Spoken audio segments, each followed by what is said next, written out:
Welcome to your ultimate pit stop, Piston Pundit. On May 29, 2025, a blunt shareholder letter revealed that Trump's new auto tariffs will cost GM up to $5 billion this year. What followed wasn't a single shutdown, but a chain reaction. Shift cuts, temporary layoffs, and supplier closures stretching from Detroit to Ontario. Wall Street slashed forecasts as workers feared for their livelihoods. Now, the question looms: how long can the line stay quiet before it snaps? Economists warn that as many as 50,000 jobs could be in jeopardy.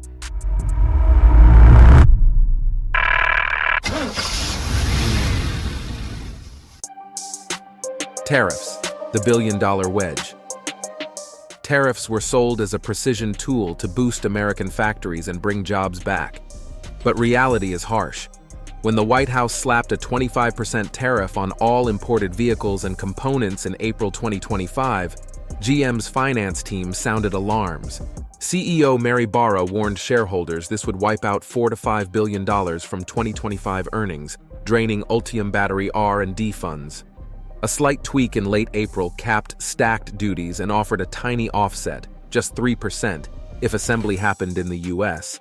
Yet most GM models still rely on 40% imported parts, so almost every Silverado, Equinox, and Escalade took a direct hit. Add in existing steel and aluminum tariffs, and each truck now carries a $3,200 surcharge. Suppliers felt the pinch first. A steering knuckle jumped from $28 to $36, with price hikes rippling across 30,000 parts. GM tried absorbing the blow, but Wall Street forced mid-year price increases. But it wasn't just parts costs climbing. Let's see how these pressures trickled down to the factory floors, where production actually stopped. The headlines about GM shutting down nationwide oversimplify the reality, but the silence in the plants was just as jarring. Trouble began on April 11th in Detroit, when Factory Zero paused and 200 workers were sent home, officially due to slowing EV demand, though the floor murmured about tariff-driven costs. By late April, Ingersoll's Cami plant halted BrightDrop van output until October, laying off 1,200 workers. On May 2nd, Oshawa's truck line cut its overnight shift, wiping out 700 jobs. Ads for temporary work vanished, and empty trailers sat idle in lots. Suppliers like Adient closed 2 Tennessee plants, slashing 400 union jobs. Executives called this elastic idling, a pause until parts flow resumes. But each idle week eats into margins, and local economies bleed. Michigan diners lost 40% of customers overnight, and an Indiana shop warned of losing half its staff.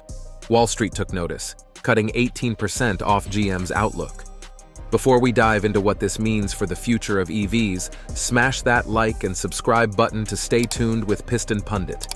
It helps us bring you even more updates from the fast lane. Now let's steer into how the EV promise collided with these tariff headwinds.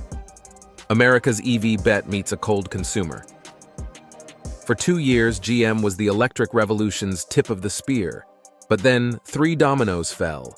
The $7,500 federal EV tax credit was repealed, Congress froze funding for national chargers, and battery minerals were hit with tariffs, ironically inflating Ultium costs. Factory Zero, once bustling, is now packed with unsold Silverado EVs gathering dust under plastic. Internal data shows EV interest sliding from 14% to 7% after incentives disappeared. Even 0% financing couldn't overcome rising insurance and electricity rates. CFO Paul Jacobson admits GM needs to sell 100,000 Ultium trucks yearly just to break even. But 2025 forecasts say only 65,000 will sell. Each unsold EV ties up $45,000 while batteries degrade in storage heat. Consumers see rising prices and failing chargers. Some return to gasoline trucks. Others sit out completely. As GM throttles production and hopes for cheaper batteries, the big question looms: was this EV dream overestimated or simply tariff-choked? But the story doesn't end with EVs alone. Next, let's look at how this turmoil has divided workers and unions.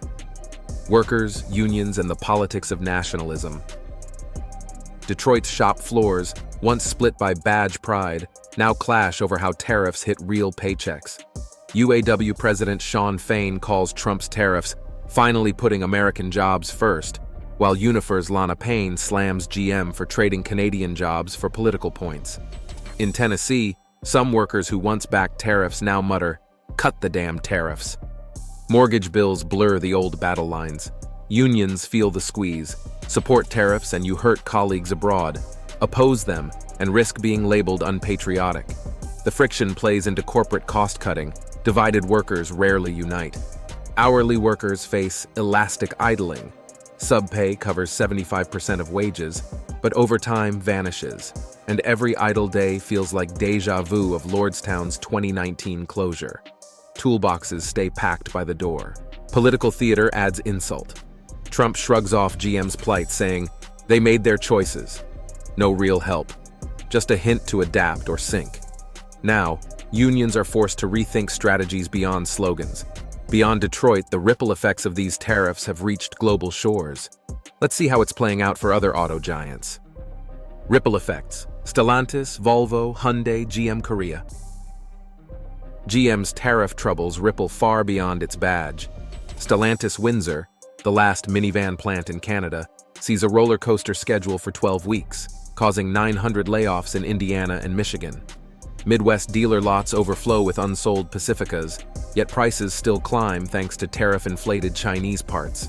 Volvo Group North America braces for temporary layoffs of 1,000 workers in Pennsylvania and Virginia as fleet buyers balk at rigs now costing $180,000, up from $165,000.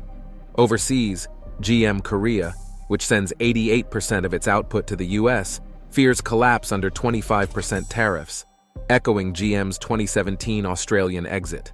Hyundai and Kia rush to expand Alabama and Georgia output, but new jobs won't arrive until 2027. Even supply chains strain. A Mexican Piston can cross the border 3 times, each crossing now a fee risk. One Ontario supplier lost $1.2 million in a week over a customs error. Globally, talk of a new retrenchment era grows.